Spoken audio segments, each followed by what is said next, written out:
a teenage film snob, baby. I was a teenage film snob, baby.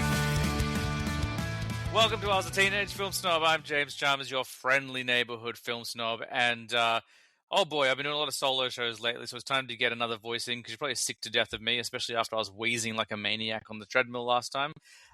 So welcome back to my delightful co-host, Nick Owen. He's back on the show. How are you, bud?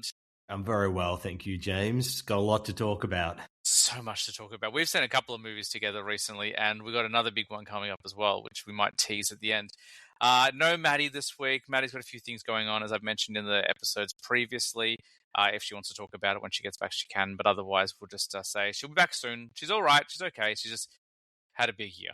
So love her, love and care to her, and we'll talk to her soon. But in the meantime, when the girls are where the boys will play. I don't know.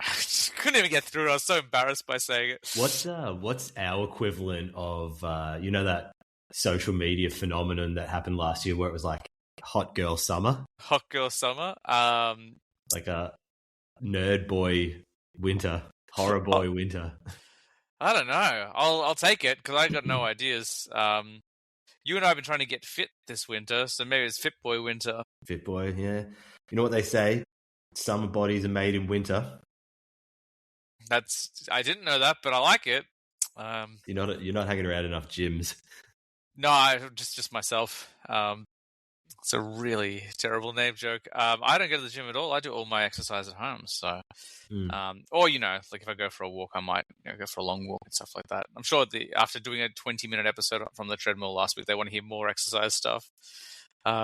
Have you considered the walk and talk as a medium to get your views across? Yeah, I was going to get Aaron Sorkin to actually shoot the next episode of the podcast so I could do my walk around town, but he hasn't replied to me yet. So I'm itching for a walk. I haven't been for a walk this morning, and sometimes I don't get a chance to in the morning. I have to go in the afternoon on the weekends. But I looked at my step count as I walked in the garage to record, and it was below 1,000. I was like, gee, by 10 a.m., I've usually done about 15,000 steps. Wow, So yeah, that's a good effort. And it's actually, I know this is not a visual medium, but it's freaking belter outside today, like really sunny. Like I think we might have finally gotten through the worst of winter here, which anyone in Melbourne who listens will know how shit Melbourne winters are. it was a cold one. I think it was about 3 degrees this morning. And I don't know. I think I was looking at the forecast, at least for my app, and I think we've got some rain coming in a few days' time. So, again, people are like, can you talk more about exercising and weather? Because that's... were you a teenage weather snob? Yes. Yes, I was. We're going to talk about 3 films that we've both seen today. And then you've watched another film that I really desperately want to see, but I haven't had a chance to get to. But before we dive into that, the business of it all, has there been anything on your radar lately that you've been either checking out or been wanting to check out? I'm trying to think if there's anything. I've been watching a ton. I'm almost at 400 movies for the year. That is a good effort. Look, I think I'm riding the horror ride that is taking over Hollywood and taking over our screens at the moment. It feels I'm so excited that you're into horror. Like when we first met, like it wasn't really a genre, and over the last 12 to 18 months, you've been like just eating it up. I'm like, oh my god, like, this is great. And now I'm like, James, have you got any recommendations? This isn't gruesome enough for me. I know we're going to talk about a movie today, and I'm like, oh, like these are the 2 you probably watched beforehand, but just a heads up, they're pretty full on. And you were like, I don't know, I'm desensitized, but that was pretty tame. I was like, all right, I guess we'll get at the French extreme horror films. Yeah, that's right. I just need something like that to feel alive again, you know. So no, I've been loving that, and it feels like every couple of years we get this bump in horror. Like I feel like maybe 5 to 8 years ago we had that quote unquote elevated horror period where I think like Ari Aster was sort of like the main headline act there, and now I feel like we've got this great little period where independent filmmakers and these guys who came up making content on YouTube have been given the keys to the kingdom, keys to the castle. So I know we'll be talking about a couple, but back to your original question, the one that I've really wanted to check out and haven't had a chance yet is Backrooms, because I just reckon that looks very cool. Yeah, I want to see it as well. I was meant to go to the movies Friday night, and my plans kind of fell through. And one of the cinemas was still showing Backrooms, and it was called like I can't remember. It was an extended cut. It was like a 2 hour cut of the film. So like with all the cut footage put back into it. I was like, man, like, do I? Is that like I was really kind of in a quandrum. Like, should I go and see it, or should I watch the theatrical first? Because it's just like because sometimes like when you watch the director's cut, it's almost too much. Like Zack Snyder's Watchmen, I love.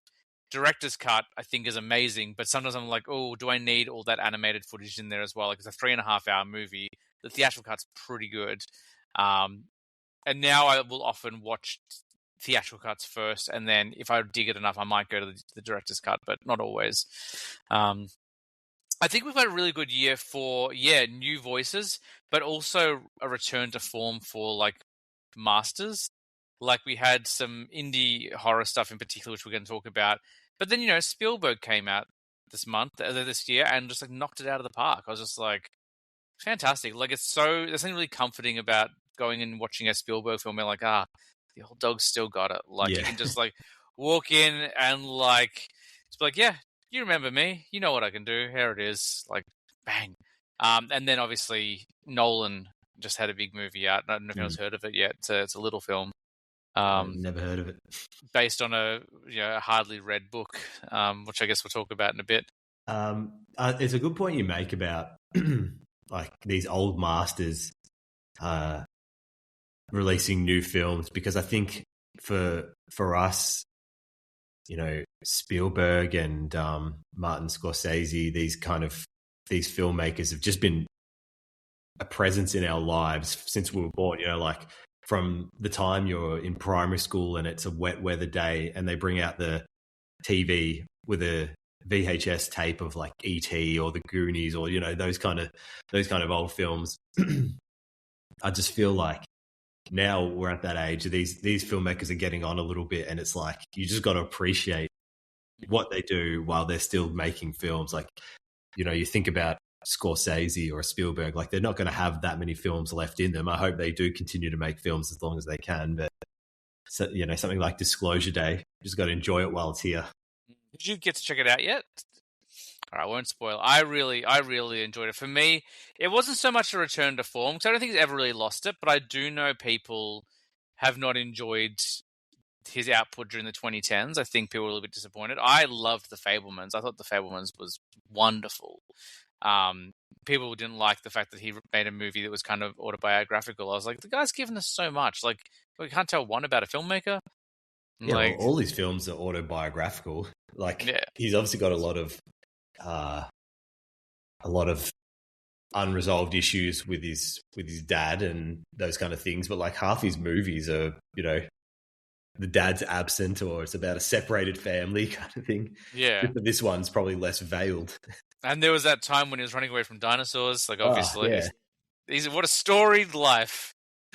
I would like, actually, do this is the director's cut. I do want to say, do The Fabelmans again, but just put footage from all of Spielberg's films in it and just like CG him into it. So like him running from dinosaurs, him like eating Reese's Pieces with E.T. Yeah, like him something from Minority Report. Yeah, just him in the pool, just like, and that's him. That's his aha moment when he realizes he wants to be a filmmaker, and he's just seeing all the movies he's going to make. Yeah. All right. I guess we'll talk about stuff instead. Enough of this nonsense. So, we're going to talk about some horror flicks. Both of which are in my top 3 films of the year. The 2 horror films we're going to talk about are 2 of my favorite movies I've seen this year. One of them I went and saw on a whim. I guess we'll talk about that one first. I was actually going to go out and see Scary Movie 6. I was like, I was going to go see it with a friend, but they ended up doing something else. I was like, I'll go check out Scary Movie 6. I want to see it. And then as I was checking the session times, I was like, oh, this movie, I keep hearing about it online. All right, I guess I'll check this out. I was like, Scary Movie will be out for a while. We're definitely going to get a Blu-ray in Australia. This other one, I don't know. It's pretty independent. I guess I'll go and see Obsession. And I had no idea what it was about. I hadn't seen a trailer. I didn't read any blogs. I actually thought it was a movie about a bad date gone wrong, because the only images I ever saw was of her like at the table smiling Mm. and like with the blood on her face. And I was like, so I was like, when Tina asked me what it was, I was like, I don't know. I think it's about like a couple, like a guy and a girl who go on a blind date, and she's like secretly a serial killer or something. Like that's what I thought it was.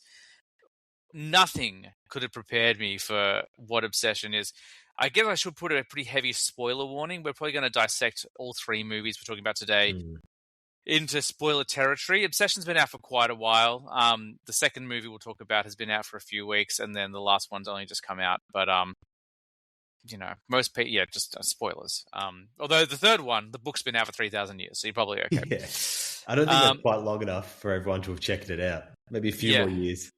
Like, I think that movie, that book predates Jesus, so I think we're okay.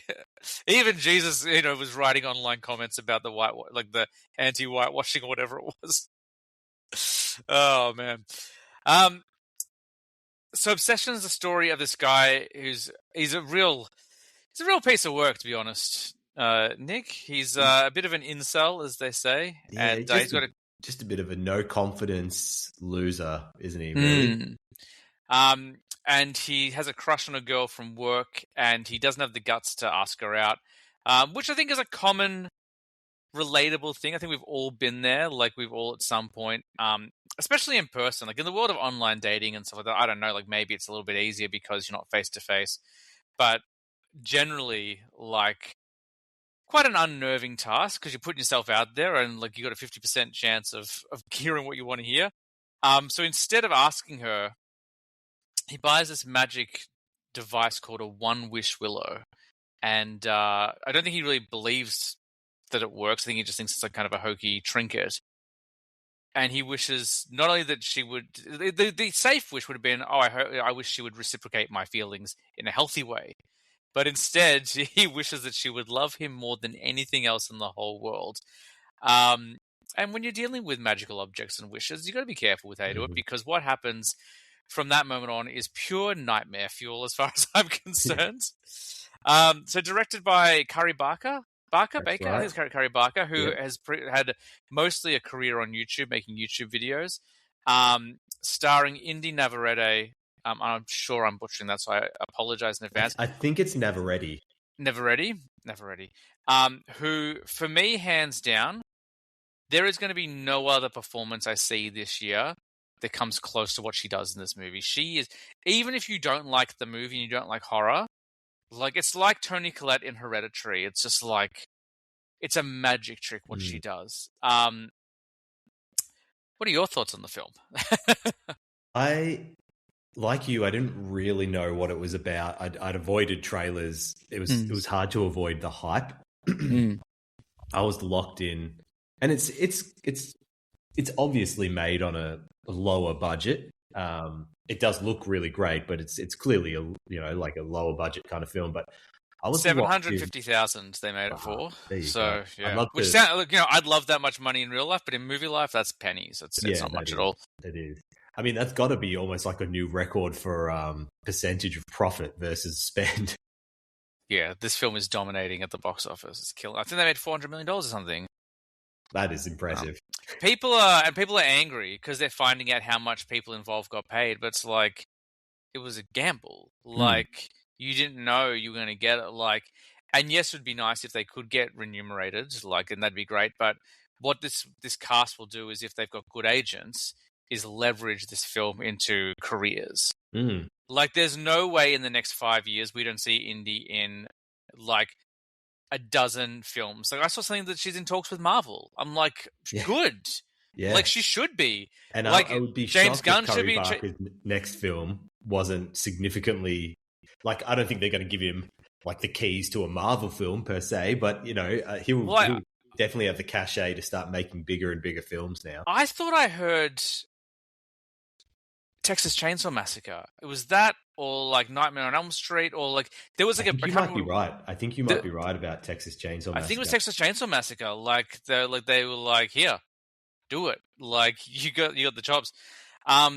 Yeah, these kids, because that's what, like, they're younger than us, mate. Like, these are kids. They're in their 20s. pulled off nothing short of a magic trick. And I'm so sorry. I asked you how you thought about it. I was like, I must say more things. Yeah. But go for it. I love this movie. Yeah, no, I'm right with you there. I was locked in from minute one, and I just love the way he shot the film. Like, it sort of starts when they're on a pub. No, it doesn't. It doesn't start on a pub trivia night, but that's kind of where things kick off when the main character gives Indy Navarrete a lift home, and I just loved. It was like, we are on here. This is going to be intense. The minute he snaps the one wish willow, and then all of a sudden, Indy Navarete's lit, like backlit. You just see her shadow like coming back outside from the house, standing there watching him, and you're just like, oh shit, this is going to go up a level now. I agree. She's probably the standout performer. What you didn't mention there is this like additional layer to the story where it's not just that he makes this wish and then she falls madly in love with him and is obsessed with him. It's that creates basically a new sort of consciousness within her, and the old one is still locked in there. And so a few times throughout the film, you'll see her recoil, or you can see the old version of her being like, I'm fucking trapped in here. I think at one point while she's kind of half asleep, the old version of her is just like, just kill me. And rather than have any compassion, the guy's like, what's so wrong with being with me? Like, he's such a piece of shit. Yeah, like, I've seen a lot of things online, people being like, he's not the villain, like, he's a victim too. And it's like, no. Like, this is a guy who in the opening credits, his cat died because he left his medication that he knew was dangerous well within the cat. Like, he's irresponsible. Like, he's an irresponsible guy.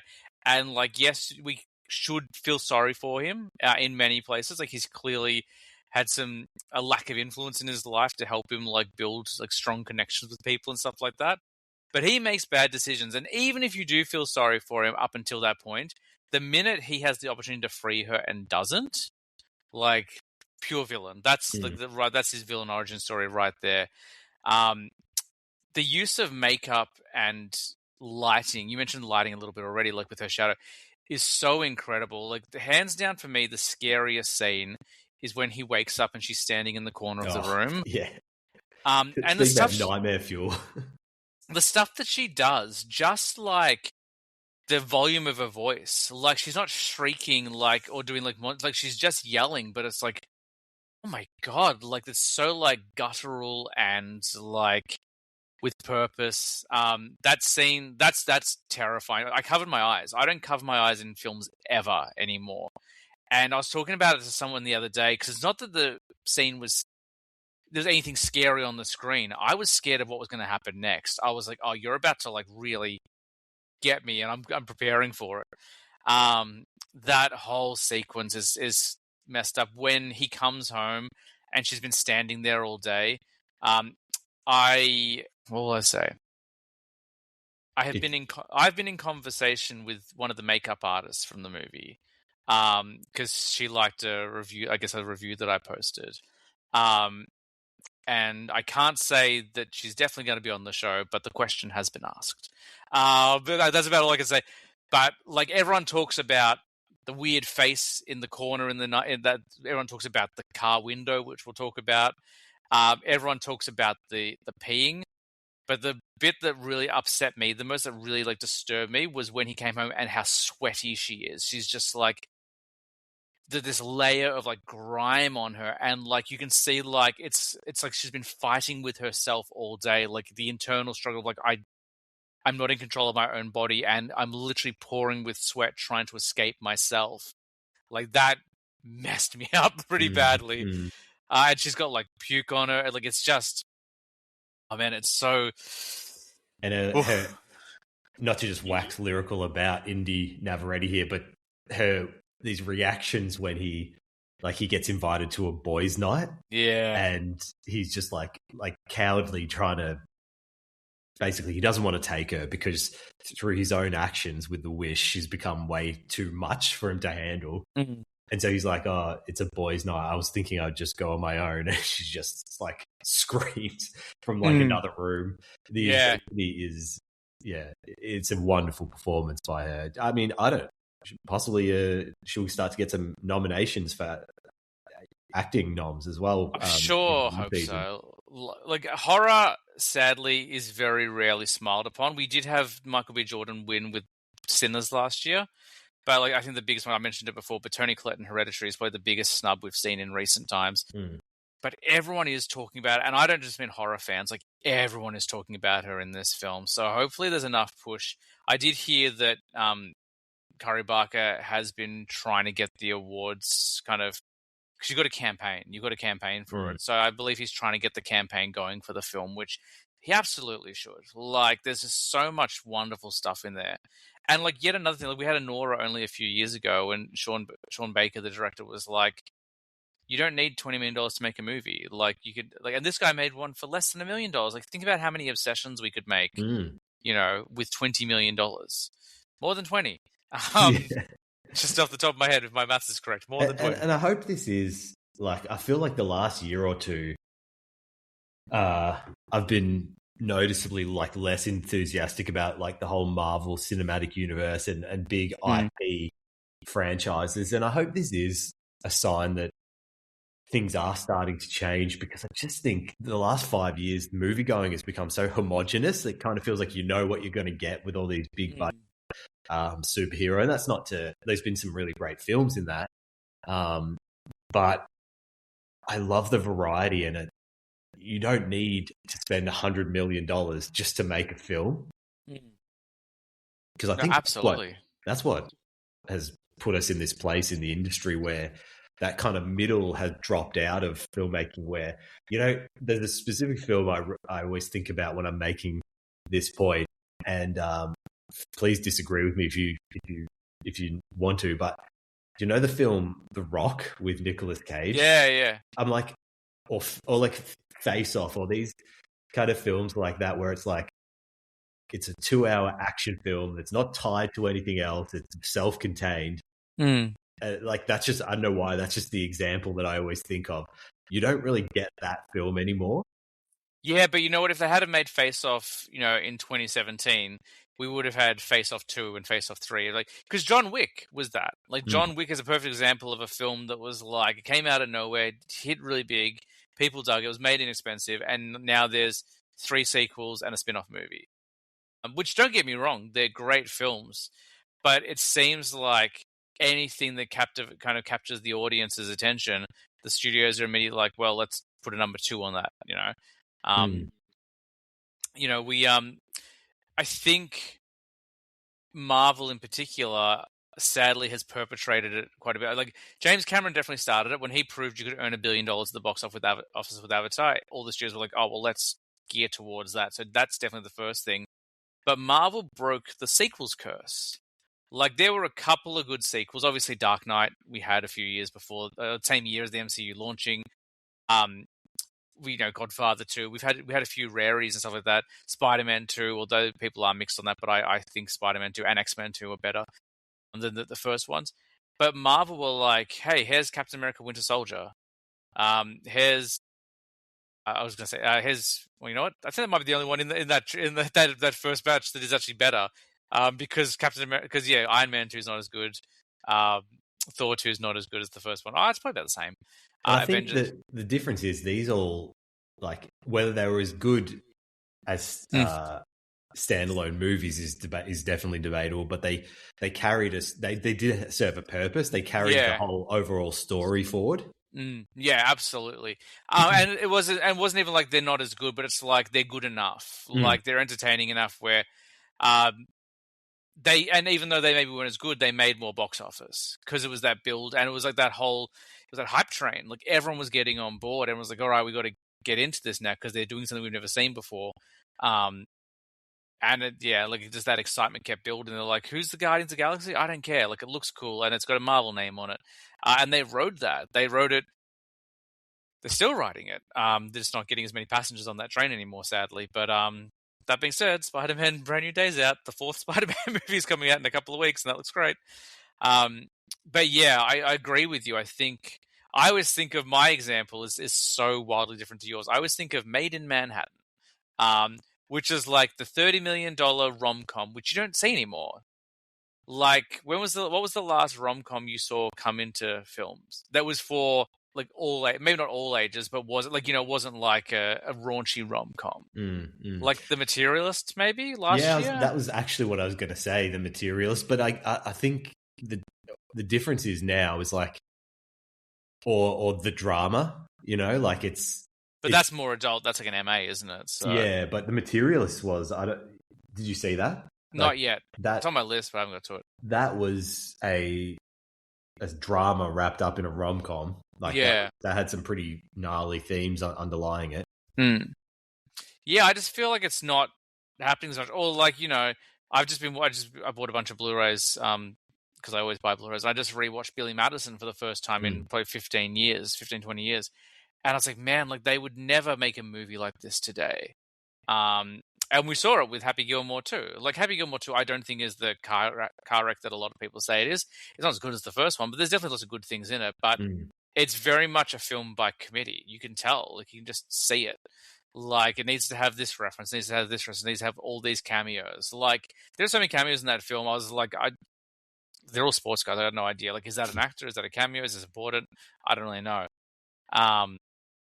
Yeah, it doesn't have that same kind of like whimsical energy of we're going to do it for the hell of it and people aren't going to like it, but that's okay because we're making it for us. Like those early Adam Sandler comedies, I feel are very much driven by the fire that was around him at the time, where he just kind of like he'd been on SNL. He was a bit more raunchy in terms of his sense of humor. Certainly not by what we see now. Like obviously, following movies like 40-Year-Old Virgin and stuff like that, the ceiling, kind of went a little higher, but for raunchiness. But they seem to be really kind of built around him and his audience and being just a little bit cheeky, like a little bit naughty. They weren't adult comedies, but they were kind of like, oh, you might need to cover your kids' ears or cover their eyes every now and then for a few minutes just because it's a little bit. And you don't say that anymore. Because if they made it like that today, audiences would be like, who is this for? Like kids, I guess, because I want to see, Knocked Up and the 40-Year-Old Virgin and, like people make, the most grotesque jokes of all time, which I'm a fan of, but I think there's room for both. Yeah. Went on a bit of a tangent there if you tend to, but I like preach, daddy. Yes, my son.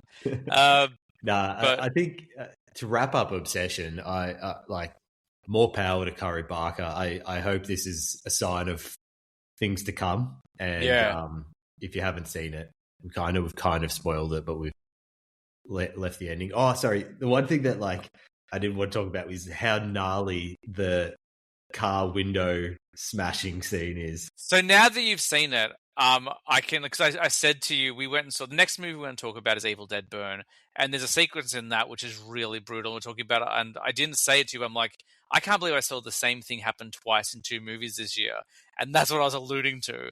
Like that is brutal. Just yeah. Do we spoil that, or is it like? Yeah, we did say spoil. Like it's about to be. I think it's going on to demand like this week or next week. It's going to be on DVD in a couple of weeks' time in Australia.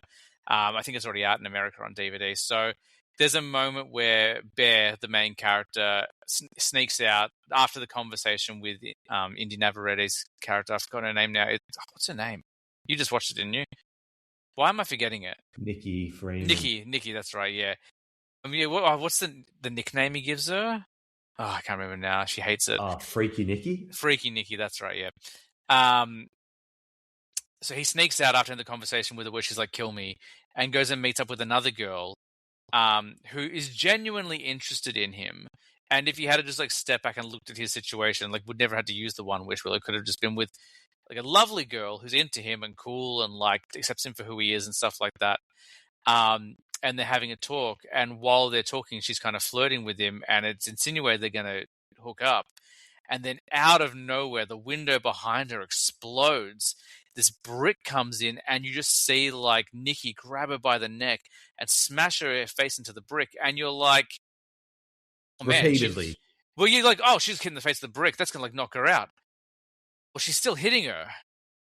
wow, this is, has it been a minute? Like, oh my God, like it's still, and then like, and you just kind of, and the camera doesn't really break. I think you see some reactions from Bear, like a little bit, but it holds pretty still, and you just see the disintegration of a human head in the hands of another.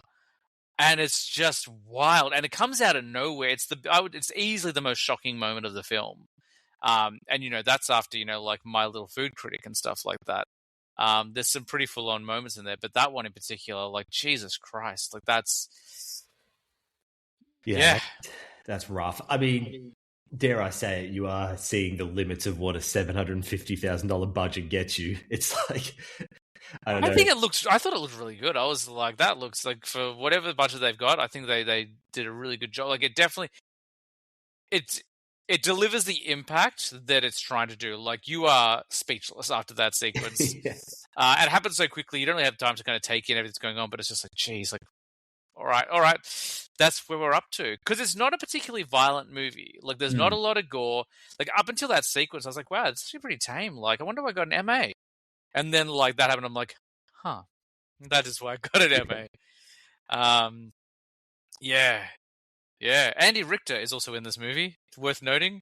Like, everyone thinks that Bear has a bad week, but that guy lost all his employees in a week from the music shop. Yeah. We won't spoil the ending because the ending is great. I also really like when his best friend tests the One Wish Willow. I thought that was that was kind of genius.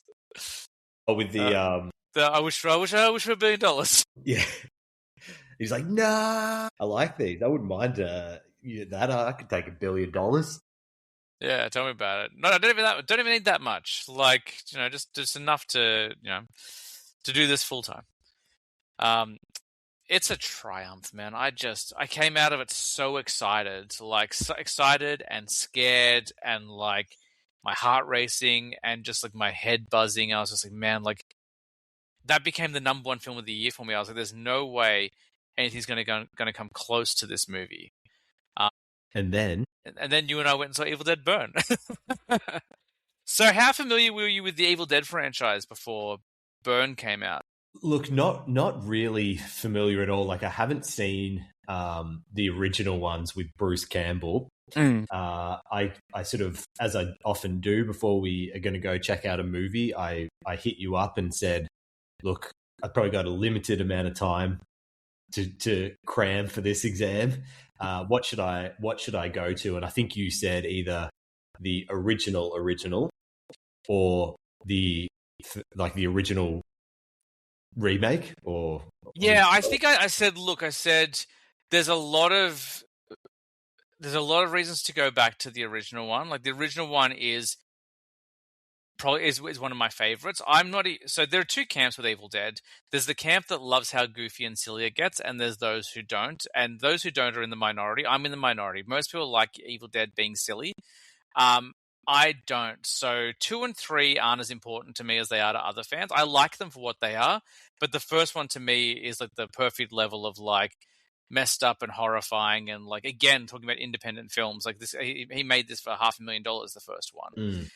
So I said, look, there's a lot of reasons to go back to that one, but without having seen the trailer for Burn, if they're going along the same tone as they did with the last two, which I think they are, to set your expectations clear, you should probably go with the more recent one, so you know what you're getting yourself into. And so I said the 2013 remake, and which then I did. I duly watched, did my homework. Or Rise, which came out in 2023, which you said you didn't get a chance to watch. No, but didn't watch Rise. So I guess for me, it's very liberating to go into these films where a lot of people probably have the baggage of having watched them all. Like, I still am not clear on the lore of this world, kind of like what's doable, what is this entity kind of thing. So for me, I was just like along for the ride, just a blank canvas, and holy shit, this was so good, James. I was very pleasantly surprised. We had a conversation before the movie started. We're talking about Supergirl, which we're not going to really talk about on today's episode. We went and saw Supergirl as well. I really enjoyed it. I think I enjoyed it more than most people. But before the movie started, you were telling me your feelings. You were basically like, I enjoyed it, but I just wish I felt excited about it. You were like, it's kind of like, I watched it, I liked it, time to move on. Like, you weren't like kind of like thinking about it too much the next couple of days.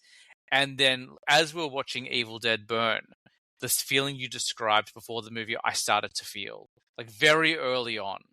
I think by the time the fishhook landed in the guy's mouth, I was like, oh, we're in for something. And by the time the deadite stood on the guy's melted hand, I was like, oh my God, we're in for something here. Yeah. I could just like tell there was something different about it compared to the last two. Like, in terms of the gore and the violence, it's definitely the most violent of all the films. And tonally, it feels a lot like the previous two. But there was just something else. It was very story driven. It was very cinematic. Like, it's like and no disrespect to the other Evil Dead films, they all look great for what they are. But this felt like a guy being like, we can move the camera in different ways, and I guess that's not fair because Evil Dead, there's always a moving through the trees shot, the idea of evil coming to life. You'll see like the camera kind of zoom around and move. They do it in the 2013 one as well, but this was like there were these slow pans with like snow falling and stuff like that.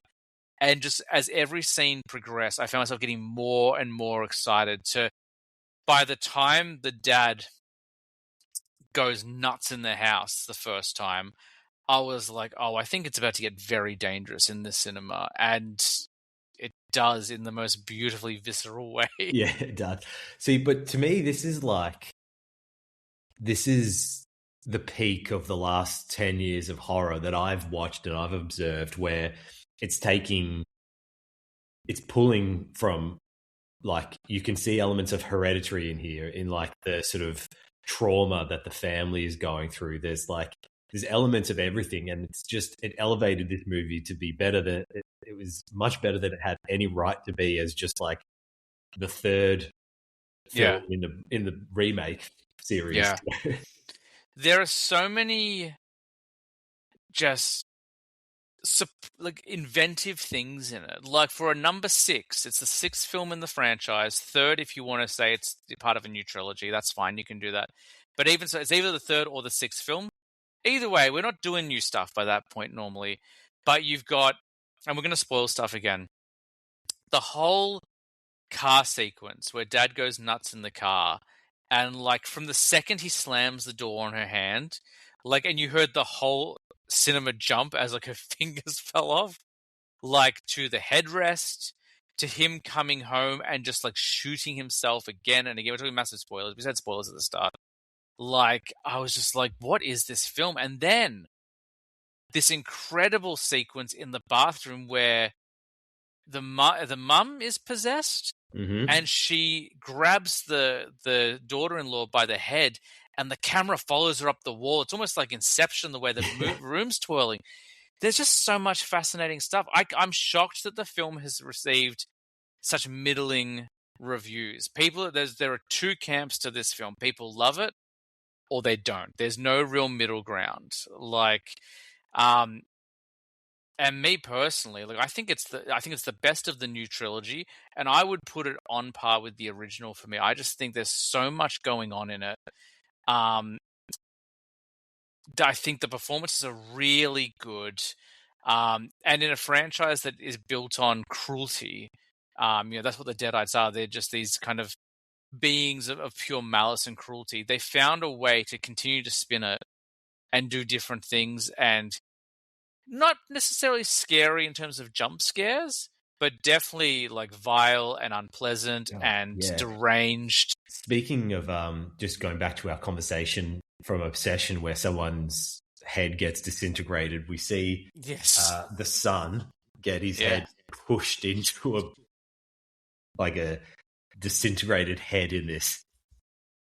Do you remember that shot? No, not the son. It's his girlfriend. Oh, is it? Okay. Yeah, he takes. So what happens is he gets pushed. Like, there's a moment where he's in the kitchen and you see the dishwasher's open and Mum has put all the cutlery in the wrong way, which is pointy side up. And as soon as I saw Mum doing that, I'm like, that's definitely coming into play. Like, what kind of maniac puts their cutlery in the drawer like that? And then later a Deadite pushes him over and he lands on all the knives and forks and stuff like that. And I was like, wow, what a creative use of the dishwasher door. Cut to, he's broken it off its hinges and he smashes his girlfriend's head in with it, caves it right in. And then Dad Deadite comes and rubs his face in the empty cavern of her head. It's It's so bloody. And I also really respected when people in this film were killed. Like I did not see the son's girlfriend die Yes. as early as she did, and in such a horrific way. I did think that they'll get out of it, that the car situation, but she is very brutally murdered very early in this film. And it really sets up this kind of like thing, you know, coming on from our conversation about Bear, who's very cowardly and kind of insecure and stuff like that. We see that repeated here, where the son is just like he's a coward around his family. He just does whatever his parents say. He won't speak up for himself or for his girlfriend. And there's a moment where because you're like, well, there's two of them. Surely he's going to help her get from his dad. And when he gets out of the car, he just leaves, and you're like, oh my! I was like, well, this guy's a piece of work. Like, this is definitely not going to bode well. It's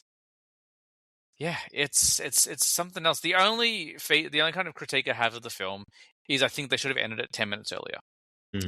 And that seems to be a critique from a lot of people who watch it. Like, once we get to kind of again, spoilers, the CGI resurrected boyfriend made of tar and stuff like that, I don't think it's necessary. I think like they should just like once she got out of the house and she's like, oh, there should have been like credits, like that sort of thing. Although keeping it going a little bit longer, you get this gorgeous shot of her running like through down like through the trees, backlit entirely in red and just silhouettes and stuff. And like that's pretty awesome as well. Like that could have been the closing shot, to be like her running and just like Evil Dead burn and then get out of there. But I'll forgive them for that last 10 minutes because the first like hour and 40 is just a masterpiece. So, and they take their time. Sorry, great house too. Like, yes, phenomenal creaky old wooden house for like a horror. Yeah, really good. I know a lot of people didn't love the grandma being the comic relief because they rely a lot of kind of like antiquated racism and stuff like that. But that's not what made me laugh. It was stuff like the Deadites are attacking them and they strap her into the chair and she goes up and she escapes up the chairlift. And then when she's possessed, they strap her back in and send her down the chairlift. And she's like cutting her leg off and stuff. Like stuff like that. There's some genuine laughs in there, but it's not a comedy. It's just, holy crap, I can't believe they're doing this. This is insane. If I don't laugh, I'll probably scream. So I should probably laugh. Great performances across the board. And I love they took their time. Like one thing, I think it's the longest of the Evil Dead films. The Evil Dead films are generally about 90 minutes or shorter. And it's because they're not too focused on building up relationships or story and stuff like that. You get everything you need very quickly and they kill people off as soon as possible so they can be like tormenting each other and doing violent things and stuff like that. But like after that initial opening sequence at the lake, it's 25 minutes before we get to like Dad going crazy. We get a pretty harrowing funeral scene where they're meant to have the funeral parlor where they're having the service is like right across the road from where they're doing building works, and the person who's running the funeral is meant to have arranged for them to stop. Yeah, and they're just like drilling away while they're doing eulogies and stuff. Yeah, at that point, that was when I first started to wonder what we were getting ourselves into because it was so different. Like generally, it's like we're going to a cabin. Oh no, everything's gone crazy. Like that's generally what happens. Evil Dead Rise, it's in a block of apartments, but there's like an earthquake and like the Necronomicon is played and then like something weird's going on. This, it was slow. There was a build up. There was trauma and like mourning and mixed feelings about like how we feel about the passing of this guy and stuff like that. And then that sequence happened and I was like, it feels more like Final Destination at this point, like where there's a bit of scare, a bit of kind of jokes and stuff like that, and then you get to Dad kind of visiting his son one last time in the morgue again. Like they're about to like kind of cremate him, and then you only see it from his point of view, but presumably the son gets out of the coffin and like shreds this kind of crypt keeper to bits, and you're like, oh my god, what are we watching? And from that point on, I was like, all right, all bets are off. Like we're going to see something we haven't seen before, and it felt very much like, and I talked about this with you afterwards. Like for those who have seen it, it felt like the reboot of Wrong Turn. Like the original six Wrong Turn films are very campy, very silly, very like makeup driven, and they're fun, but they're kind of goofy. And then the reboot is like grounded and more serious and darker, and there's no laughs. Or like if you've ever played the Resident Evil games, Resident Evil 7 was like a soft reboot, and they took a very different tone. And in fact, the story of that game is a lot like Evil Dead Burn, actually. Like they're kind of in this creepy house with this weird family. But I love that they did it. I love they took the turn. And I remember after the movie, I said, I was like, I'm interested to see how audiences feel about this one, because this is very different. It's new and it's doing really interesting things, but some people are going to yearn for the old, and that's what I've been seeing online a lot. Is some people love it, and others are just like, this is an Evil Dead, but I don't know. They were dead and they were evil, so yeah, that's true. No, technicality. And I wonder if like one of the reasons I liked it so much is because I wasn't tied down with all the baggage and the lore of the previous films. But I mean, that wasn't an issue for you. You obviously loved it too. But I don't know. I would just say take it for what it is, which is just like a absolute barnstorming hour and 50-minute thrill ride. Yeah, and like that's the thing. Like it's almost 2 hours long. It moves. Like even in the slow scenes, like the slow scenes are just building tension. You're never bored. There's always something going on. Characters are always making interesting decisions. There's always like, just when like Dad's been vanquished for like the second or third time, like something's going on with Grandma, and you're like, oh well, now I've got to worry. Like, is he really gone? And what's going on with her? And like, where's the girlfriend? Like, is her head really caved in? Like, just all sorts of stuff happening. Yeah. And then there's a pretty good jump scare you mentioned, like when a head comes through a hole in the roof that got both of us pretty good. Oh yeah. Yeah. I was talking to Tina on the way home. We were driving home, you and I, and Tina was like, how was the movie? I was like, if it wasn't for the fact that it was an Evil Dead movie, I'd be recommending it to everyone. I think it's so entertaining. But if you're not into violent, gory films, you're really going to struggle with it. Yeah. But like if you are, I just think it's so entertaining and so exciting. And just, again, like I can't overstate the look of the film. Like the visuals are so impressive. If there's any justice in the world, it'll get nominated for cinematography. It won't, because we know how the Academy feels about horror, but it should, because it looks delicious. Yeah, I loved it. Like I've been looking at the session times lately to go to the movies and stuff. I'm like, do I go and see Evil Dead again? Like I wouldn't mind watching it again in cinemas. Like it's pretty good. We did see it on a big screen with a packed out cinema as well, which helped because like I really love the audience reactions to certain things. Like when she gets her fingers chopped off in the car door. Yeah, everyone's like, everyone jumped at the same time. Yeah, everyone's like, oh. Yeah. So that really helped as well. Like, you know, if you're considering going or watching these movies, like try and get to a cinema to do it, because I think seeing it with other people really elevates it. Yeah, I think like, and it's, even though it is cruel and deranged and dark, it is fun. Like there is a lot of fun to be had. But I heard someone complain that they felt the family wasn't likable enough to really side with anyone. First of all, I think that the daughter-in-law is definitely, like, she's clearly the hero. Like, she might not be a fun character, but if you consider what she's been through in that relationship, like, I think she's excused from not being fun. But she's definitely the hero, and you want her to do well. But like, I feel like when the rest of them are not good, it just makes like seeing them get kind of mangled up a little bit easier as well. So, but yeah, it was a real crowd pleaser. Like people were definitely like kind of whooping and cheering and stuff like that. And then there's a couple of post-credit sequences. There's one that's quite funny with Grandma crawling along the road. And then I won't ruin the other one because it's a pretty big tease. I don't know how they're going to tie it into things later. But if that's just kind of like capping off a story, that's cool. But the good news is we don't have to wait too long because there's a new one next year. Evil Dead Wrath is out next year, and it's the prequel to the original film. It's going back in time. So, awesome! Well, hopefully we get invited to the premiere of that one. Yes, big thanks to the gang at Sony. Was it Sony? I think it was Sony who invited us to Evil Dead. So much fun. I was messaging our friend Lee from Lights Camera Rant. I was like, what did you think of Evil Dead? And he goes, I'm not going to sleep tonight. So he's not a big horror movie guy. He'll come and see horror movies and like we'll sit with him and stuff normally. But that one I think messed him up pretty good. So I guess there's one left to talk about. one movie. Have you got any final thoughts on Evil Dead? You go see it if you can. No, Yeah, go and I see loved it. Loved it so much, and I think it'll be. I don't know if it'll be as high on my end of your list as yours, but I think it'll be. It's a top 10 for me. It's definitely top 3 at the moment. I don't know if the next film we're talking about is currently in my top 3. I still haven't kind of figured out where I rank it. I definitely have stronger thoughts about it than I did after seeing it. But I also really liked The Sheep Detectives, which is a film that I watched on Prime. And I won't do a review now, but for those who haven't seen The Sheep Detectives, holy Christ, like if you thought you were going to get like a better understanding of life and death and love from the mouths of sheep, then you'll be surprised. I cried so much in it. It's so wonderful. It's a really good movie.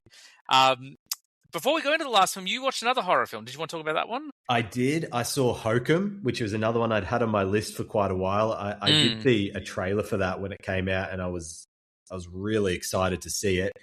And I'm pleased to say it lived up to the hype for me. Oh, good. So you haven't seen it, have you? I haven't seen it yet. It's going to be out on DVD. I don't think they've got a release date for it yet, but it is coming out in the next couple of months, so I'll wait. I've got some medical stuff coming up in August where I'll take a few days off. So if it's out by then, I can just do like a big movie binge weekend. Yeah. I'll talk about it and avoid spoilers, but essentially Adam Scott plays this quite a semi-successful author. Okay. From the movie, I believe he's writes sort of like fantasy type novels. Mm-hmm. And he is sort of quite a depressed character, and he travels back to Ireland and stays in this old creepy hotel where his parents honeymooned. Okay. Both of his parents he's there to scatter their ashes. So they've both passed away. And this is a really, really great haunted house genre of horror. So what I would say is it's less a character piece and more that the hotel is probably the main character and is where a lot of the scares come from. And so there's this mysterious elevator which goes up to the honeymoon suite, and it's never in operation. They've got like one of those iron cage roller door things that comes down in front of it that they keep locked. And one of the hotel staff who he's made a connection with goes missing. And so he's sets about trying to investigate where she's gone. And he's like, well, has anyone checked this honeymoon suite? And everyone's just like, no, well, it's always locked, so no one would ever be up there. So basically he, with the help of a random guy he runs into, goes up to explore the honeymoon suite, and things get very scary from there. Yeah, the trailer was scary. I was in the trailer when I went to see something earlier this year, and I was like, gee, that's got me on the edge of my seat. It looks pretty scary. Yeah, it is. It's, as I said, it's less scary because, you know, in comparison to, say, an Obsession, where it's about like the people are what's scary. This is very much like there is something haunting that hotel. And once up in the honeymoon suite, there's like a dumbwaiter lift, which goes all the way down into like the basement.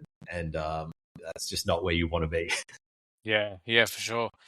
I'm very excited to watch it. And knowing that you're becoming quite the horror connoisseur yourself, like if it's got big thumbs up from you, then I'm probably going to dig it. So that's a big thumb, and it's all the way up. Yeah, nice one. There's not too much. I think there's a couple other horror flicks I got to get to still. Like I just haven't been to, but I've seen most of the ones I wanted to. So it's been a good.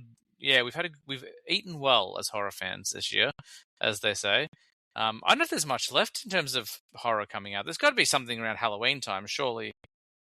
What's coming out? There always is. Let me pull up the old IMDb and we'll see what's going on. Where are we going? Coming soon to theaters. Penny Lane is dead. While you're looking that up, I also let you know that I'd gone back and watched The Hills Have Eyes from 2005-6, which is really creepy. I love that premise, though, that there's this community who were impacted by nuclear testing in like the 40s and 50s, and then they've just living out in the desert in these like like these mutants living out in the desert. Yeah, yeah. Oh man, like that flick. I I watched that for the first time when I worked at the video store. And after I watched it, like I was still living at home, I had to go to the bathroom before bed, and I was like, it's a 3 meter walk from my bedroom to the bathroom. I need to turn all the lights on, like, because I just need to look over my shoulder at all times. And it's one of the first movies I watched with Tina, because when we first started dating, she was like, "Oh, I like horror movies," and I think she was saying that just because when you start dating people, like you can maybe extend the truth a little bit because you want to seem, you want to match on everything.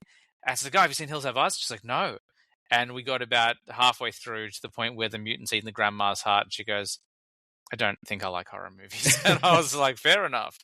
Yeah. It's a pretty full-on movie. So there are some horror films. We've got Ice Cream Man coming out next month, which is the new Eli Roth film.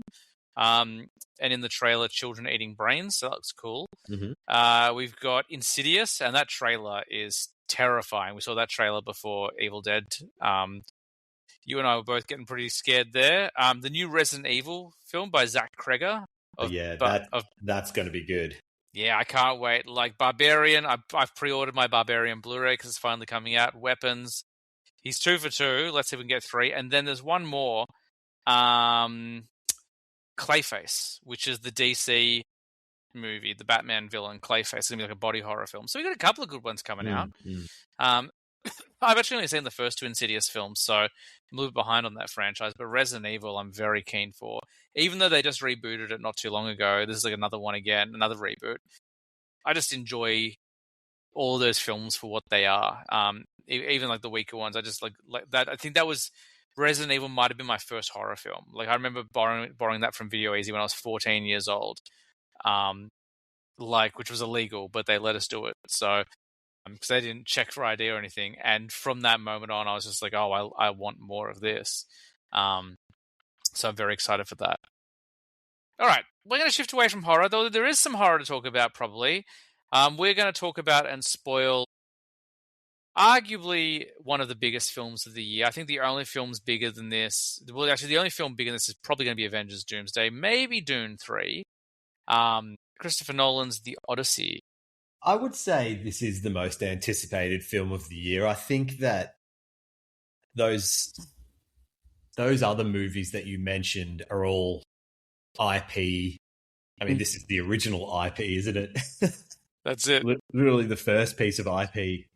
That's it. But I think that a new Nolan film is just about the biggest event in a year, in a cinema year now. I think it definitely was a Marvel film, and I think Doomsday, which is going to sort of bring all of the Avengers back together, don't get me wrong, that's a massive event. But I just think like if you now start to go back to like Oppenheimer, I know it had the Oppenheimer and Barbie sort of dueling thing because they came out at the same time, but I personally think that this is the biggest film event that we'll get this year.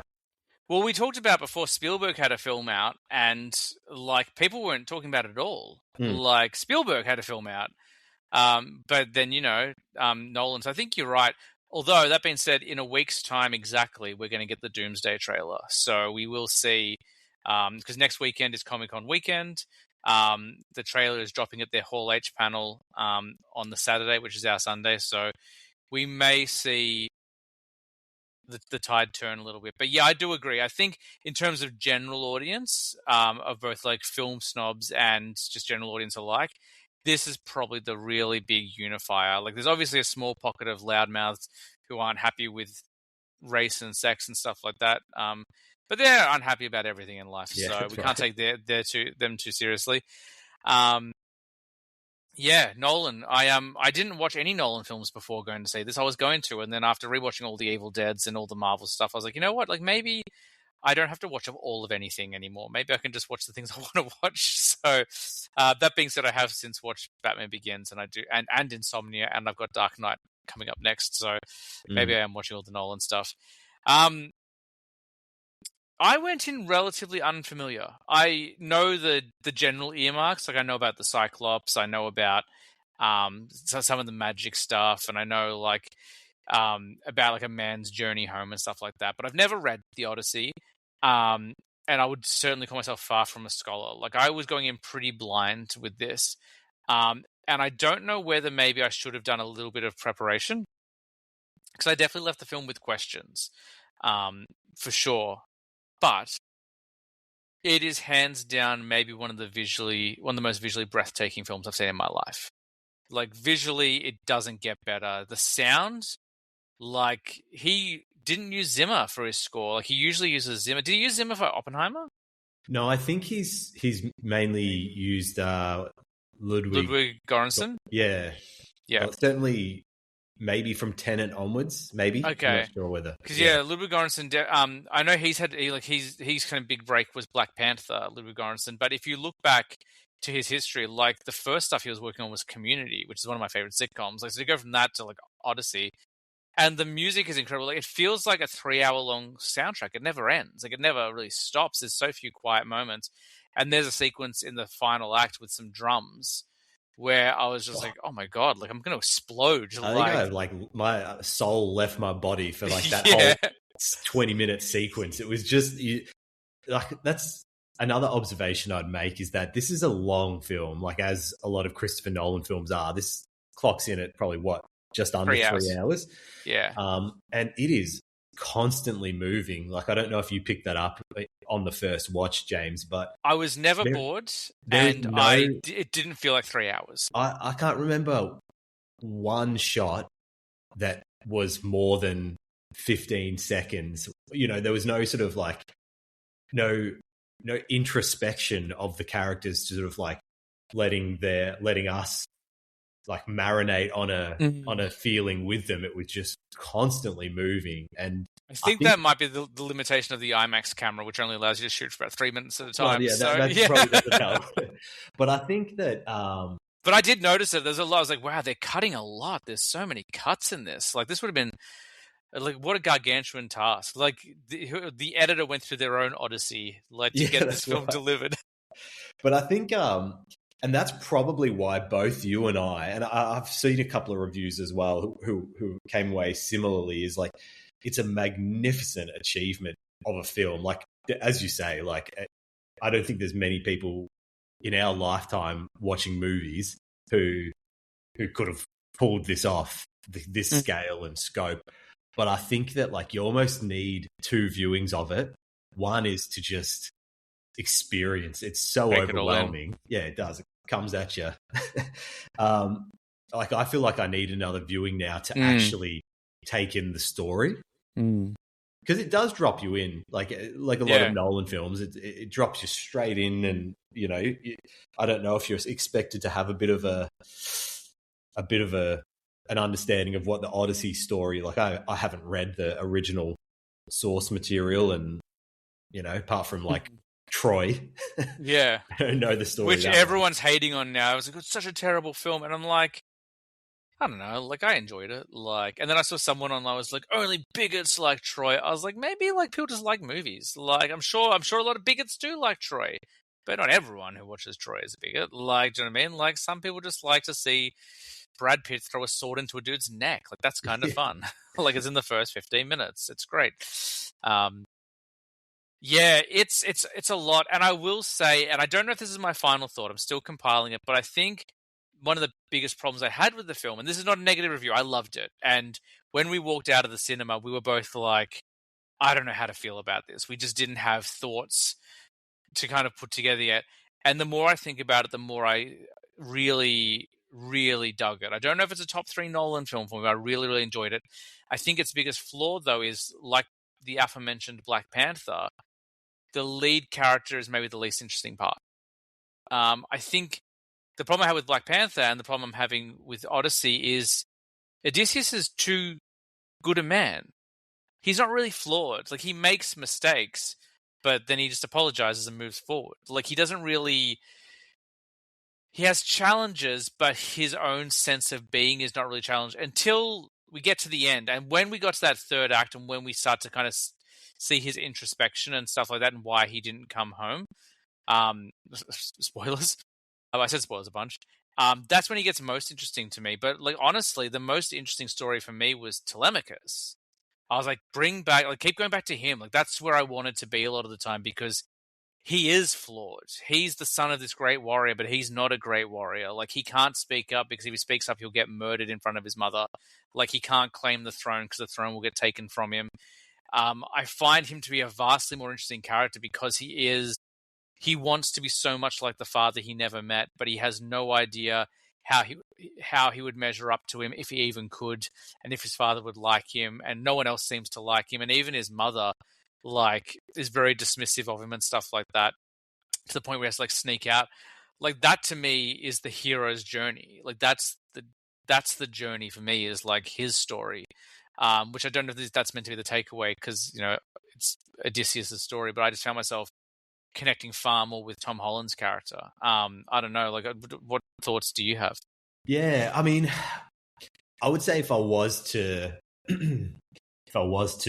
find a critique in here, is that for such a long movie, I didn't feel like we spent enough, like that the characters weren't fleshed out enough, is what I would say. Like we don't really understand a lot of people's motivations. Like similarly, like you probably the most cut and dry villain of the whole movie is Robert Pattinson's character, who is brilliant. He is, but he's it is fairly just like he's the cut and dry villain. He's one of the suitors who's taken up residence, trying to marry Anne Hathaway to become, I guess, the new king of Ithaca.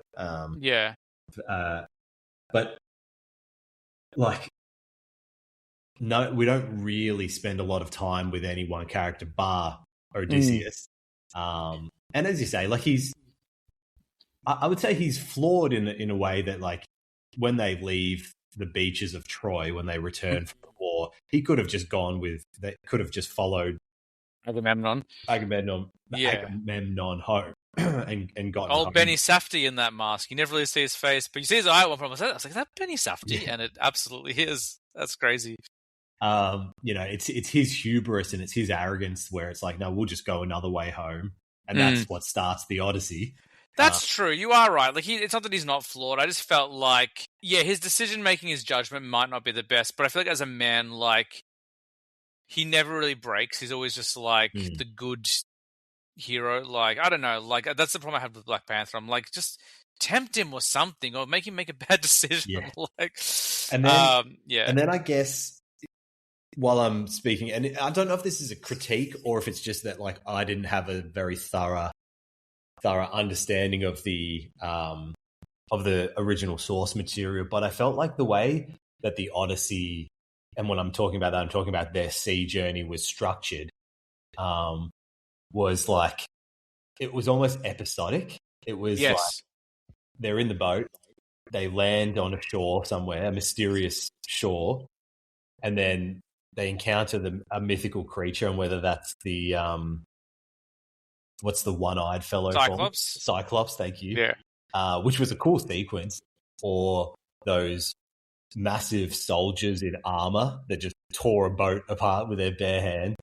I looked that up because you have no idea I can't pronounce their name because the name has like 20 syllables and starts with like a silent P, but they're like the Polytemicals or something. And I was like, oh, that added nothing to my knowledge. Cool. Yeah. Okay, good.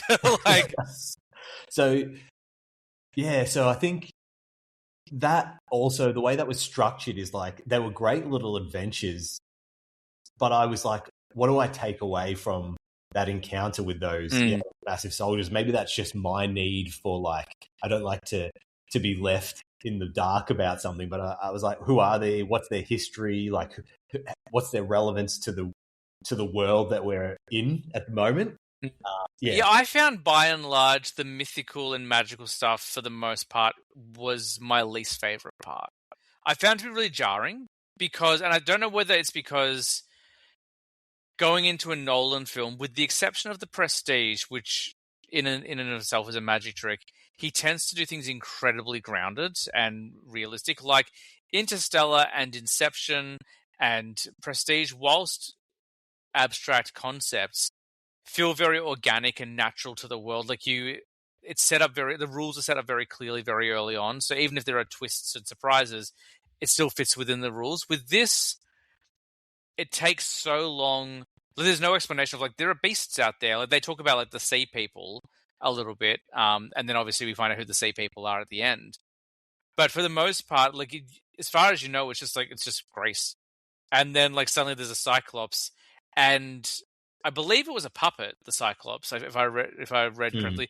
But there's something kind of uncanny about the way it looked, where I was kind of like, oh, this is actually, I think, taking me out of it. And then the same thing happened when there was, I don't know what it was, grabbing them out of the boat. So like these long, like tentacles, but they weren't tentacles. I don't know what they were. That's like CGI. Although apparently they weren't. Apparently everything was practical. I don't know. But like that, I was like, I don't know what's going on. I didn't have a problem with the tall soldiers who could, like with the moving trailer. I thought that was cool. I wish I knew what they were and what that meant, but I thought that was cool.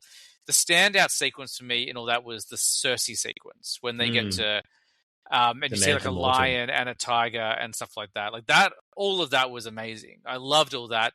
That worked the most for me. Although I was reading about it later, apparently Cersei and Odysseus have a pre-existing relationship, and I don't know whether it's a romantic one or a friendship, but like it's not the first time they've crossed paths apparently in the book.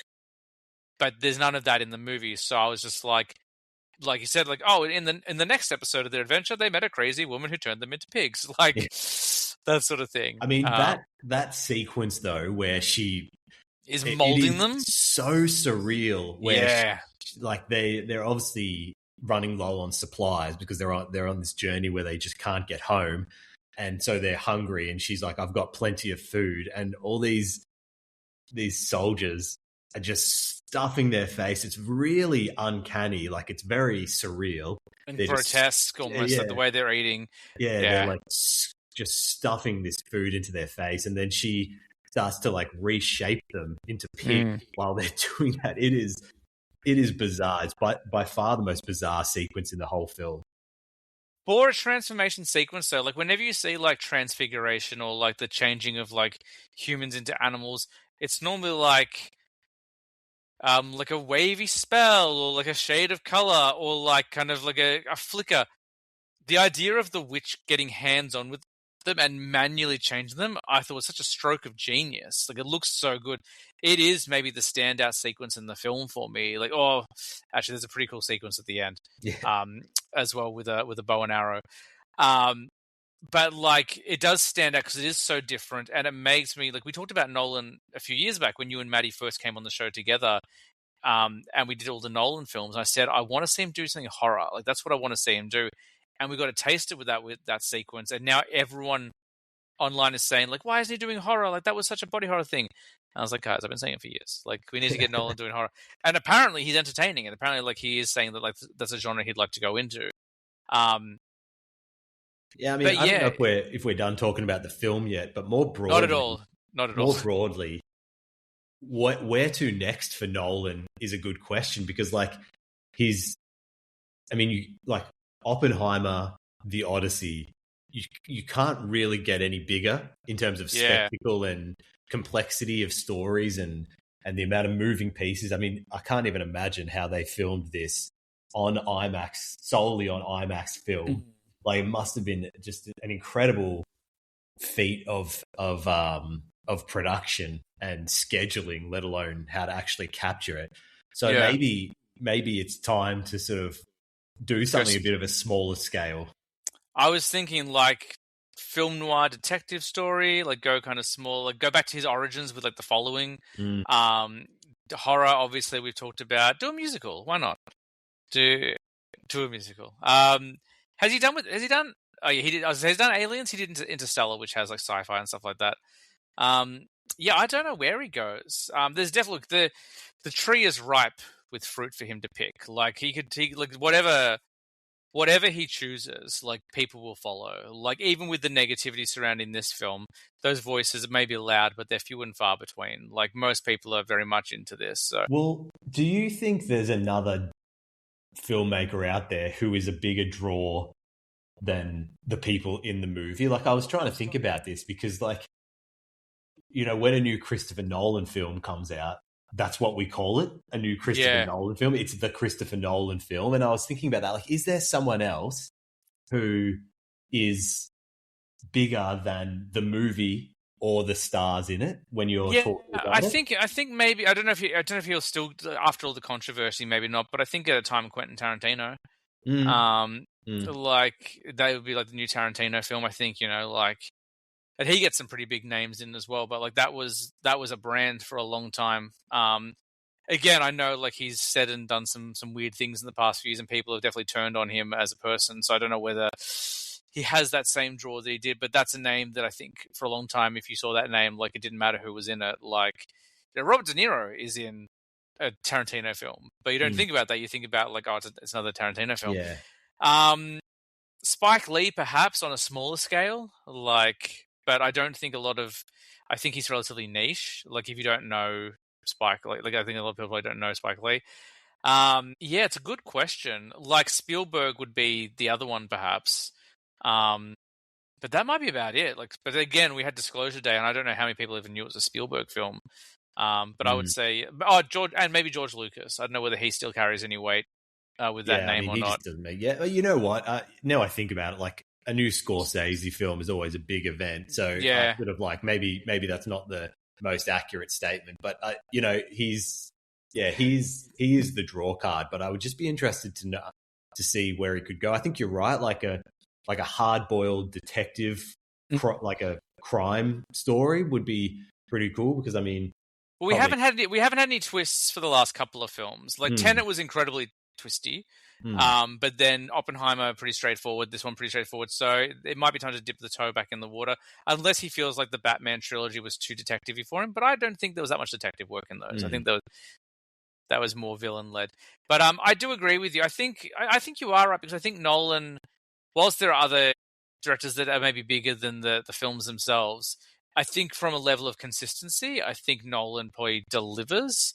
Like Scorsese, I think, his last two films, Kills the Flower Moon and The Irishman, I don't think hit the way something like Goodfellas or definitely Wolf of Wall Street did. I think, it's like Silence, I don't think had a huge audience. I still haven't seen Silence, actually. Shutter Island, I think had a smaller audience. So I think, I think we're at a point now. Maybe Clint Eastwood, although again, I don't know how many people are going to see the Clint Eastwood directed films anymore. Also, isn't he like 100 now? Like, I don't know if he's got many more movies in him. So I think from a consistency point of view, and general audience appeal, I think Nolan probably does take the cake at this point. Because as we talked about Spielberg before, I think over the last 10 years, like audiences have had very mixed reactions. Disclosure Day seems to be mostly received positive, but I saw people complaining about that, and I was like, what are you talking about? Like, shut up. I think Nolan probably takes the top spot in terms of general audience awareness and consistency of brand. I think he probably does have it over everyone else. He's not a divisive figure. Even with the voices kind of speaking out against Odyssey for the casting of non-Greek people and non-white people, and having Elliot Page in there, like people got really angry about that. But I think it's a very small percentage. Because this film, like in Australia, you cannot get into an IMAX screening before the end of August. Like it's sold out. Like IMAX is sold out every week. Do you know how hard that is to do? IMAX wish they were doing that on a regular basis. So he's definitely still a draw. Yeah. I would also like to, just going back to the film for a second, I would really like to celebrate how incredible the Trojan horse sequence is. Because we see it at the very beginning of the film, and I was like, oh, they must be just like doing a nod to it. I guess we're not going to really do it. I guess that makes sense. We've seen it in other films. Well, no. We see it. We see it so many times, and they do it in a way, like generally it's kind of projected as this giant wooden horse that has wheels, but this is like, no.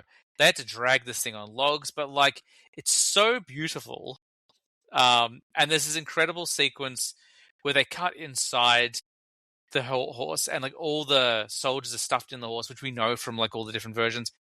But like they're literally soldiers drowning because the horse is submerged underwater. The Trojans and shit in there. It's disgusting. Yeah, the Trojans are like stabbing the horse to see if there's anything in there, and one guy gets stabbed in the shoulder, and like not Agamemnon. Who was the other guy? His brother, played by John Bernthal. Menelaus. Menelaus like smacks his hand over the guy's mouth, and as the blade comes out, Odysseus quickly wipes the blade clean, like so you can't tell. Like that whole thing, amazing. Like really, really cool. Yeah, if you don't like movies about men in boats, it might not be for you though, because there's a lot of boat stuff. I just feel like we haven't even scratched the surface. Like John Leguizamo's in this film. Well, That was a surprise. I was going to say that, like, this cast bats so deep. Like, Yeah, I'll just read out yeah, from do it. top to bottom. So, like, obviously the stars, everyone's aware of Matt Damon, Tom Holland, Anne Hathaway, Pattinson's in this. Elliot Page, Zendaya, Charlize Theron's in this. Yes. Benny Safdie, John Bernthal, Mia Goth. Yeah.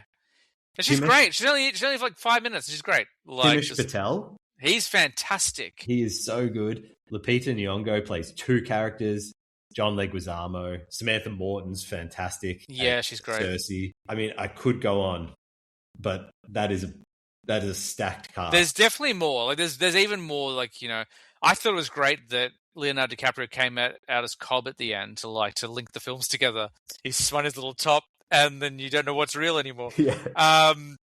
I would be shocked if Tom Holland, Anne Hathaway, and Pattinson didn't get nods. Like we talked about India Neverede before. I think the three of them, and that's not to cast anything against Matt Damon. He's fantastic. I think he has the burden of the least interesting role. I think like his character goes to a lot of cool places, but I just don't think he doesn't always have a lot to do. Like he's fantastic, but then like just getting to see like those characters get to have growth and get to flex like different things, like the growth of Telemachus from being this kind of like boy who doesn't really know who he is to getting to the point where he knows the man he wants to be, the man he's going to be, and that he's not quite ready to be that man, but he's able to kind of set things in motion to get there. Like, what a meaty role for a young actor to play. Anne Hathaway gets to do all sorts of things, all sorts of shades. Pattinson, could very easily be a one-note character, but he just brings, like, because he's very charming. Like, you'll see, like, when he's talking to Anne Hathaway, like, he's absolutely, like, charming and, like, endearing. And the second, like, she turns away, he's just, like, malignant and cruel and disgusting and, like, and yeah, man, like Leguizamo, like we literally like watched The Pest last year, and like that's The Pest, like as this old guy, and he was great. It's a stunning achievement, and the more I talk about it, and the more I read about it, and the more I see other people enjoying it, I realize how much I enjoyed it. I just didn't know after that screening because it was just so much, and like we've talked about like 2% of this film. There's so much in it. Yeah, it's very dense. Like we haven't even talked about, I guess, Odysseus's like his philosophical and like the moral quandary he has throughout the film, which is like him reckoning with that this was his idea of how to sack Troy and get inside Troy, and then as they say in the film, it was 10 years of built up rage unleashed city on one night.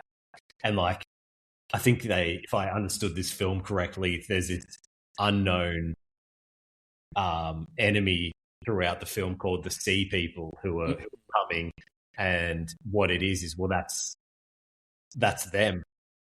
He's sort of ushered in the end of this age of Zeus's law and civility, and there's like a time of like savagery coming, and he's the architect of that. Yeah, like for 10 years. Like everyone hearing these stories of like the Sea People and these people who come from the ocean and like tear down towns, and it's so beautifully obvious once they say it. Yeah. But up until then, I was like, "Is it mermaids? Like, what is it going to be? Like, is it Poseidon himself? Like, because they play with mythology, so you're like, well, it's going to be something magical, but it's literally them, and you're like, oh, well done. That's very clever, and I'm an idiot for not noticing it. I was talking about it somewhere, and he has this beautiful speech at the end when he's talking to the matron or whatever, like the woman who's washing his feet, and everyone's going in like expecting the Odyssey to be this Odyssey, like this journey, this physical journey, like this treacherous like navigation of terrain and monsters. but it's a real like, and this is going to sound very wanky, so forgive me in advance. But it's this real odyssey of the soul. It's like this whole like him, as you said, like reckoning with himself, like how can I come home if I'm not if I'm not the man they expect me to be? Like I left as a father and as a leader, and I've come back as this bringer of war. And if I come home, then I bring war with me in one way or another. Like, and potentially the end of Ithaca and like the end of my family, and I put everyone in harm. And it's just this. It's so much more complex than it needs to be. But I wouldn't have it any other way. Like it just adds so much more to it. And just we were talking about before, after we finished the film, like how some people say that Nolan films can be a little bit emotionally disconnected. And that's how I felt about the film after watching it. But over the last 4 days of just like thinking about it, and particularly that end sequence where he talks about it and that Odyssey of the Soul, I'm like, oh, it really is so much more emotionally driven than I realized, just because I didn't cry in it, which is a big staple of what I do in movies. There's so much more personality in than I even realized I gave it credit for. But again, like it's a film you need to unpack. Like again, anyone who walks out of that and they know how they feel, like hats off to you for getting it, because I needed like it seems like most people are digging it, like and getting it straight away. But I was like, wow, like maybe I'm an idiot. Like it took me a while to kind of reckon with it, but I mean, maybe it's clearly going to be a hit. I mean, yeah, it's going to be a big film, but I think maybe he's clever. Maybe he's really clever in terms of like designing these films that kind of need to be seen multiple times before you can fully understand it. Because people are like, I want to see it again, because kind of the way we started this conversation was like, it's almost like the first viewing, it just washes over you and you're overwhelmed with the amount of like ideology and concepts, and the shots are so epic. Yeah, it's the second time I think you probably go and actually absorb the story and the characters. Yeah, absolutely. I don't know if I'll get back to the theaters for it. I don't get to do too many repeat viewings at the moment, but definitely when it hits the Blu-ray shelf, I'll be getting it. It's another, just another triumph in his quiver of brilliant movies. Like there's not a Nolan film I don't enjoy. Like they're all great, some better than others, but most of them pretty strong. Yeah, it's but I've got to give it another watch. I've got to watch Oppenheimer again. So I've only seen that one once. I've only seen Tenet once. I've only seen Dunkirk once. And those are the ones I probably enjoyed. Actually, I loved Oppenheimer. That was an immediate top 3 for me. Tenet and Dunkirk are probably my least favorites. So I've got to go back and give them another go. Revisit Tenet. I didn't dislike it. I just it was the middle of the pandemic. I had a baby. Like it was just the wrong time to be watching something as crazy as that. But I liked it for what it was. Like seeing like the bullet reverse into the gun and stuff like that. I think about that quite a bit. But it needs to be watched uninterrupted, like on a big screen. And I missed that, and that's why Nolan left Warner Brothers, because most people missed out on that opportunity. So, oh, mate, well done. What a great couple of movies. So the next time we're going to see each other face to face is, because we're going to go and see, I don't know if I'm even allowed to announce it, but we'll say it anyway because I'm very excited. We're going to see Spider-Man Brand New Day. Yeah, we are. Oh man, I can't wait. I've already ordered my popcorn bucket and cup. I pre-ordered them online. I was like, you know what? Like, I don't want to go through the whole Yoshi thing where I almost missed out. I don't want to go through the Galactus thing where I missed out. I'm just going to order them online. So they're going to ship out to me next week, and I'll have a big Spider-Man head full of popcorn and a Spider-Man cup as well. Very good. Which is very exciting. But looking forward to it. I tried to watch, knowing that was coming up. I tried to rewatch the third Spider-Man film, No Way Home. No Way Home, and then I completely forgot that there's all these issues with the rights, and it's not on Disney. Is it not on Disney yet? I thought it had moved to Disney. I couldn't find it. Let me find out where it is. So I'll see right now. I've got an app that tells me where everything is. So give me a sec, and it tells me if it's not on anything. What's it called? Spider-Man No Way Home. It's on Stan of all places. There you go. There you go. How bizarre. 2021. Yeah, it's been a minute. It's been a minute since the last Spider-Man film. So, but this one is sized up to be quite a good one. It's I would say for me, Doomsday and Odyssey were my 3 most anticipated films of the year. Odyssey has hit quite well. I would be shocked if Spider-Man disappointed, and I guess I'll have a much better opinion of Doomsday next week when that trailer drops. I cannot wait to finally see some Robert Downey Jr. as Doctor Doom action. Oh boy. Mm. Because if you think it's been a long time since Spider-Man films, it's been 7 years since the last Avengers movie, so we're long overdue an Avengers film. Even though we're talking about, original ideas and not just IP before, it is nice to sink into the comfort of IP every now and then. I think that might do it. I don't know if you have anything else to add. No, I feel very good about the last few movies we've gone to see. May that continue for the rest of the year. Absolutely. And to everyone listening, go and check out Obsession. Like, it is so worth your time. And with the exception of that one sequence in the car, it's not too hard to watch, but it is unsettling and it will change you. If you can stomach violence and gore, go and see Evil Dead Burn. Ignore the naysayers. It is maybe the most exciting film I've seen this year. My blood was pumping afterwards. Thank goodness I hadn't been attacked. Others have been spurting all over the walls. And Odyssey, I think everyone's going to see it in the next couple of days. So if you haven't seen it yet, you'll see it soon and you'll love it. And that's going to do it. Thanks for talking movies with me, bud. It's been nice to catch up. It's been lovely. We will talk about more movies very soon. Thanks for listening, everyone. That is it for this week's episode of the show. We will talk to you very, very soon. But that's it from us here at Film Snob HQ, where it is movie night every night. We'll see you next week.